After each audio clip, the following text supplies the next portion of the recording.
Hello, வணக்கம். மருத மேதாலேருந்து பேசுகிறேன்.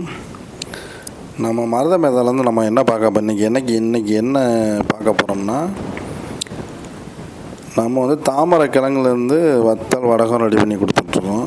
இந்த பார்க்குறீங்க பார்த்தீங்களா, இதுதான் வந்து தாமரை கிழங்கு வத்தல் வடகம். ஆமாம், இது நம்ம தாமரை கிழங்கு எப்படி எடுக்கிறாங்கன்றதை நம்ம பார்ப்போம். இந்த எடுக்கிறாங்க பார்த்தீங்களா, இதுதான் வந்து இப்படி தான் ஏரியில் விவசாயம் பண்ணி நம்ம எடுப்போம். இது வந்து ஒரு 5 வருஷத்துக்கு முன்னாடியே அந்த ஏரியில் நம்ம வந்து விவசாயம் பண்ணி தாமரை நட்டு வச்சுருவோம். ஒரு 5 வருஷம் வெயிட் பண்ணணும்.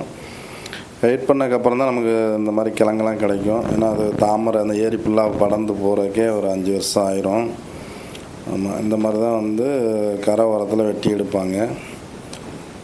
தாமரையிலே வந்து நம்ம கிழங்கு இது வந்து நம்ம நடவு செஞ்சது வந்து பார்த்திங்கன்னா நாட்டு ரகம். நம்ம நாட்டு ரகம் சொல்லுவாங்கள்ல, அந்த மாதிரி ஹைப்ரிட்லாம் கிடையாது. இது வந்து நாட்டு ரகம். ஹைப்ரிட்லாம் உங்களுக்கு கிழங்கு அவ்வளோ பெருசாக இருக்காது, ரொம்ப பொடியாக இருக்கும். இது வந்து நம்ம ஆதி காலத்தில் உள்ள நம்ம நாட்டு ரகம் சொல்லுவாங்க, அந்த 16 இதழ்னு சொல்லுவாங்க. தாமரையில் நிறையா வகை இருக்குது. அதில் வந்து இது வந்து நாட்டு ரகம்.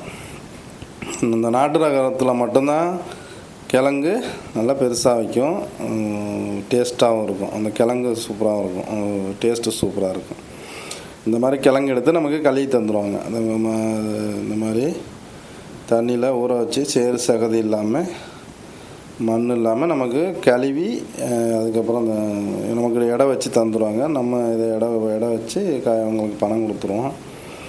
இந்த மாதிரி தான் வந்து இதான் தாமரை கிழங்கு. பார்த்திங்களா, ஒரு சந்தன கலரில் இருக்குது பார்த்திங்களா.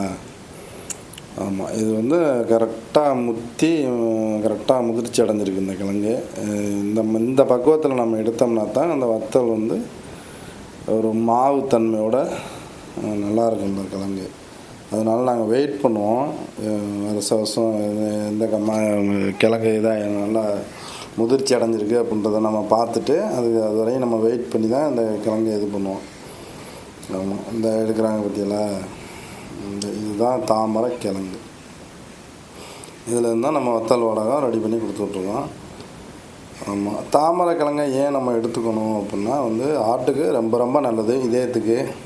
சிலவங்க ஏதாச்சும் ஆட்டில் ஏதாச்சும் வலி வந்ததுக்கப்புறம் தான் நம்ம ஹாஸ்பிட்டலுக்கே ஓடுவோம். ஆனால் இதை எடுத்துக்கிட்டே இருந்தீங்கன்னா உங்களுக்கு ஹார்ட்டில் எந்த பிரச்சனையுமே வராது.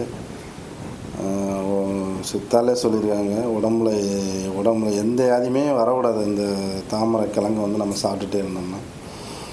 ஆமாம், ஆயுர்வேதத்தில் நிறையா சொல்லியிருக்காங்க. ஆமாம், உடம்புல உள்ள கொழுப்பை வந்து அப்படியே வலிச்சு விட்டுரும், அவ்வளோ இது வந்து அந்த தாமரையில் உண்டு.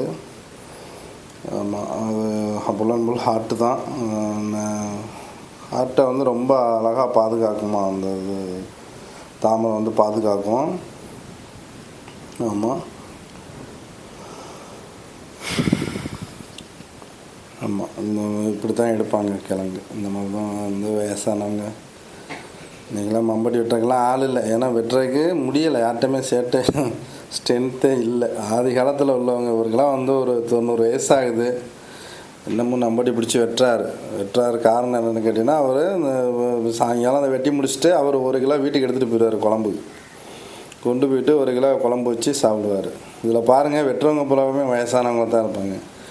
ஏன்னு கேட்டிங்கன்னா, அவங்களாம் ஆதி காலத்துலேருந்து அதை சாப்பிட்டுட்டே இருக்காங்க. இதை கொண்டு வத்தல் போட்டு வச்சுக்கிடுவாங்க. வச்சுட்டு எண்ணெய் குழம்பு வச்சாலும் அதில் 2 அள்ளி போடுவாங்க.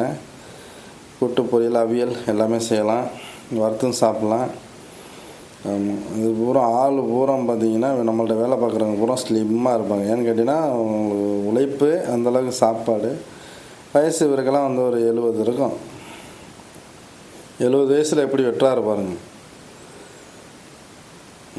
இந்த மாதிரி நம்பட்டி போடுவாங்க. இது ஏன்னா இந்த தாமரை கிழங்கு சாப்பிட்றதுனால தான். இவருக்கெல்லாம் வந்து வயசு 90 வயசுக்கிட்ட ஆக போகுது.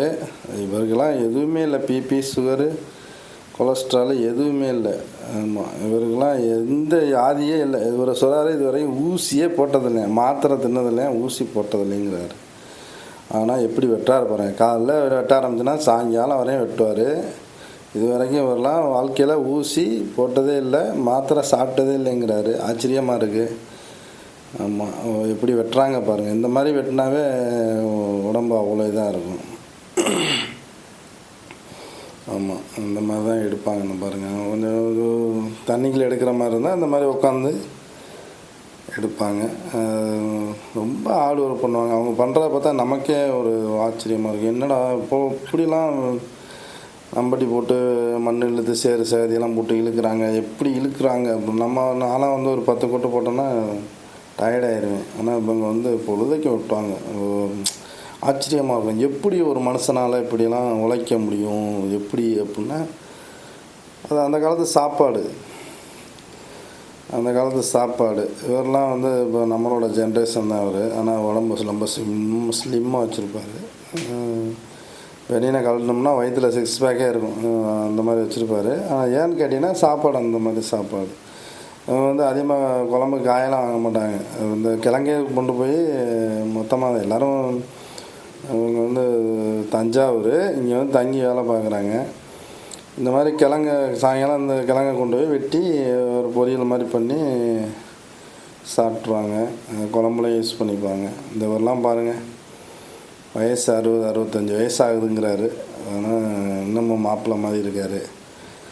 ஆமாம், எப்படி வெட்டுறாருன்னு பாருங்கள். உழைப்பு தான் அந்தளவுக்கு. ஃபுல் அண்ட் ஃபுல் வருஷம் ஃபுல்லாக இதான் வேலை அவங்களுக்கு. இப்போ வருஷம் ஃபுல்லாக இப்போ நம்ம ஏரியாவில் எடுப்பாங்க. அடுத்து வேறு ஏரியாவில், எந்த ஏரியாவில் நமக்கு கிழங்கு எடுக்கிற மாதிரி இருக்கோ அந்த ஏரியாவுக்கு நாங்கள் கூட்டி போயிடுவோம். அங்கே கூட்டி போய் ஒரு இடம் வாடகை பிடிச்சி அங்கே தங்க வச்சுருவோம். ஆமாம், இவரெல்லாம் பாருங்கள் எவ்வளோ ஸ்லிம்மாக இருக்காருன்னு.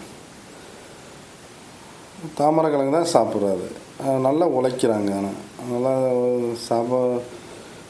நல்ல சாப்பாடு, நல்ல உழைப்பு, நல்ல வேர்வையெல்லாம் வெளியாயிரும் அவங்களுக்கு. காலிலேருந்து நான் சாயங்காலம் வரையும் ஒரு 8 மணி நேரம் 8, 9, 10 ஆமாம், ஒரு நாளைக்கு 10 மணி நேரம் கூட நிற்பாங்க. பணம் கொஞ்சம் கூட கிடைக்கும் அப்படின்ட்டு நிற்பாங்க.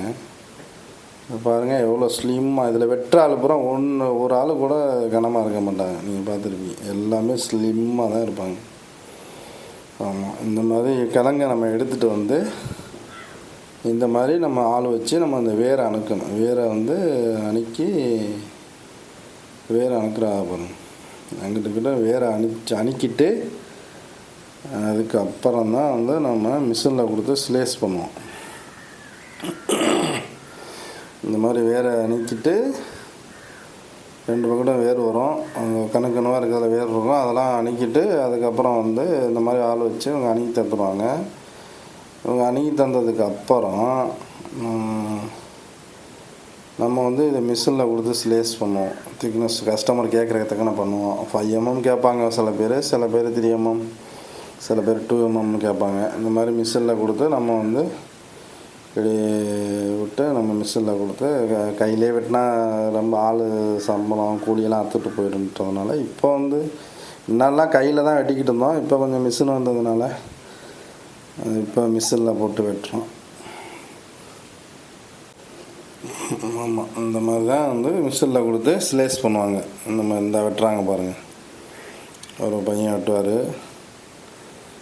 அந்த மாதிரி மிஷினில் கொடுத்து வெட்டி அதை ஸ்லேஸ் பண்ணி இதை நம்ம ஒரு அரை நாள் ஒரு 7 மணி நேரம் 8 மணி நேரம் ஒரு 10 மணி நேரமாச்சு நம்ம தண்ணிக்குள்ளே ஊற போடணும். ஏன்னா அந்த கிழங்குல சின்ன சின்ன ஹோல்ஸ் இருக்கிறதுனால அதில் சகதி மண் இதெல்லாம் இருக்கும். அவங்க நோண்டி அப்படியே தண்ணியில் போட்டு அப்படியே ஒரு அலசி கொடுத்துருவாங்க. வெளியில் மண் இல்லாமல் கொடுத்துருவாங்க. உள்ளுக்குள்ளே இருக்க மண்ணுக்காண்டி நாங்கள் மிஷினில் கொடுத்து வெட்டிட்டு இதை ஒரு 5 டைம் 6 டைம் கழுவணும். கழுவி அதுக்கப்புறம் நம்ம பெரிய சட்டியில் அடுப்பில் வச்சுட்டு அதில் தண்ணி காய போட்டு அதில் மசாலா போட்டு உப்பெல்லாம் போட்டு அதுக்கப்புறம் இதை அவிச்சு தான் போடணும். அப்போ அப்படி காய போட்டோம்னா தான் நமக்கு இந்த மாதிரி வத்தல் கிடைக்கும். பார்க்குறீங்களா, இதுதான் வத்தல். நம்ம அவிச்சு காய போட்டோம்னா இந்த மாதிரி வத்தல் கிடைக்கும். இதுதான் தாமரைத்தண்டு வத்தல். இதுதான் தாமரை கிழங்குலேருந்து கிடைக்கக்கூடிய வத்தல் வடகம். இதை நம்ம எண்ணெயில் போட்டு பொரித்து அப்படியே சாப்பிட்டுக்கலாம். அப்படி இல்லை நம்ம வத்த குழம்பு இந்த மாதிரி சாம்பார் இதெல்லாம் வைக்கிறோம்னா எண்ணெயில் அப்படியே வந்து போட்டிங்கன்னா அது வந்து ஒரு மாதிரியா ரொம்ப ஹார்டாக இருக்கும். எண்ணெயில் வறுத்துட்டு நீங்கள் எந்த குழம்புலனாலும் யூஸ் பண்ணிக்கலாம். மீன் குழம்புல போட்டால் கூட நல்லாயிருக்கும், சிக்கன் குழம்புல போட்டால் கூட நல்லாயிருக்கும். வறுத்துட்டு போட்டோம்னா வத்த குழம்புல போட்டுக்கலாம், அது மாதிரி எல்லா குழம்புலையும் யூஸ் பண்ணிக்கலாம். இந்த மாதிரி தான் இப்படி தான் வந்து நம்ம தாமரை தண்டில் கிழங்குலேருந்து வத்தல் வடகம் இந்த மாதிரி தான் ரெடி பண்ணி கொடுத்துட்ருக்கோம். நம்மள்ட்ட வந்து 1 கிலோ முதல் 1 டன் வரையும் நம்மள்ட்ட தாமரை தண்டு வத்தல் கிடைக்கும். 1 கிலோ முதல் 1000 கிலோ வரையும் நம்ம கொடுத்துட்ருக்கோம். All in full and full Kerala நம்ம தான் பண்ணுறோம், சென்னை நம்ம தான் பண்ணிகிட்ருக்கோம். ஆமாம், வேணுங்கிறவங்க ஸ்க்ரீனில் நம்பர் இருக்குது, கூப்பிடுங்க.